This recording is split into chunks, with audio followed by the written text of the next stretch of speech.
फूलों के त्योहार बतकमा का तेलंगाना भर में जोश व खरोश देखा जा रहा है। ये त्योहार तेलंगाना की सकाफती तहजीब का अटूट हिस्सा रहा है।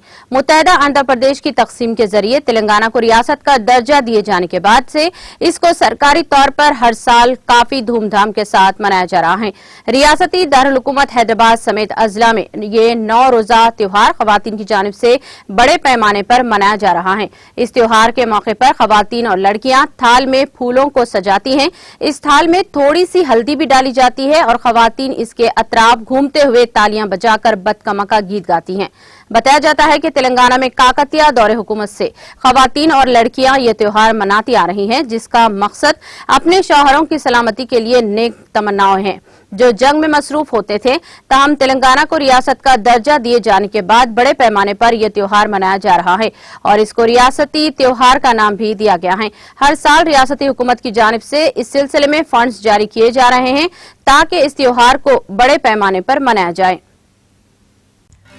नाज़रीन, हमारे टीटीवी न्यूज को सब्सक्राइब करें, बेल आइकॉन को प्रेस करें, शेयर करें और लाइक करना ना भूलें। और किसी भी एडवर्टाइजमेंट के लिए हमारे इस नंबर पर कांटेक्ट करें। हमारा नंबर है 9550102020 पर।